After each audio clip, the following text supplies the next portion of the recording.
বাংলাদেশের ব্যাটসম্যানরা ধারাবাহিক না, টেস্ট ওয়ানডে কিংবা টি-20 কোনো ফরম্যাটেই ব্যাটসম্যানরা ধারাবাহিকভাবে আসলে রান করতে পারে না। একটা ভালো ইনিংস খেলার পর দেখা যায় যে বেশ কয়েকটা ইনিংসে রান করতে পারে না। তো এই ব্যাটিং সমস্যার কারণে ওয়ানডে টেস্ট কিংবা টি-20 কোনো ফরম্যাটেই বাংলাদেশ আশানুরূপ সাফল্যটা দেখাতে পারছে না এবং এই সমস্যাটা দীর্ঘদিনের। এবং এই সমস্যা থেকে বেরিয়ে আসার জন্য কিন্তু 2024 সালে ওয়েস্ট ইন্ডিজ ট্যুরে নিয়োগ দেওয়া হয় মোহাম্মদ সালাউদ্দিনকে বাংলাদেশ দলের সিনিয়র সহকারী কোচ হিসেবে, এবং তিনি আসলে বাংলাদেশ দলের ব্যাটসম্যানদের ব্যাটিং এর দেখভাল করছিলেন, কিন্তু তারপরেও খুব একটা উন্নতি আসলে চোখে পড়েনি।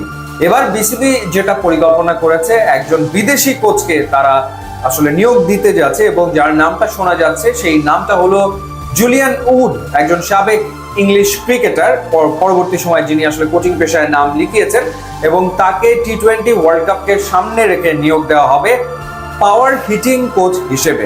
তাকে পাওয়ার হিটিং কোচ হিসেবে নিয়োগ দিলেও মূলত তিনি আসলে ব্যাটিং কোচই হবেন, এবং তার সাথে যদি আলোচনা ঠিকঠাক মতো হয়, বনিবনা ঠিকঠাক মতো হয়, তাহলে তিনি আসলে 3টা ফরম্যাটে ব্যাটসম্যানদের ব্যাটিং নিয়ে কাজ করবেন, এমনটাই আসলে জানা যাচ্ছে।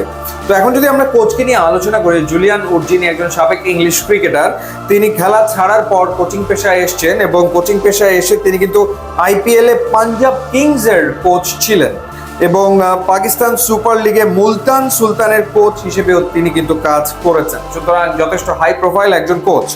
এরপর তিনি মে মাসে থামি টাউন ক্রিকেট ক্লাবে যোগ দেন এবং সেখানকার আন্ডার-15 এবং আন্ডার-18 ছেলেদের এবং মেয়েদের দলের দায়িত্ব নেন।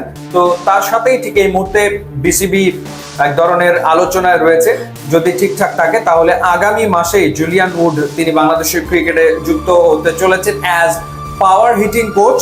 যেহেতু পরপর দুটো বড় টুর্নামেন্ট টি-20 ফরম্যাটে, অর্থাৎ এশিয়ান কাপ যেটা হবে সেপ্টেম্বরে, এবং তারপর রয়েছে টি-20 ওয়ার্ল্ড কাপ, তো মূলত তিনি কাজটা শুরু করবেন টি-20 দলের ব্যাটারদের নিয়ে পাওয়ার হিটিং কোচ হিসেবে। এবং এখানে যদি তিনি সাফল্য দেখাতে পারেন তাহলে তার সাথে আসলে লম্বা সময়ের চুক্তি বিসিবি করতে চায়। সেই ক্ষেত্রে পরবর্তী ওয়ানডে ওয়ার্ল্ড কাপ পর্যন্ত তার চুক্তির মেয়াদ বাড়ানোর হয়তো সিদ্ধান্ত নেবে বিসিবি, এবং একই সাথে টেস্ট দলের ব্যাটারদের ব্যাটিং নিয়েও তিনি কাজ করবেন।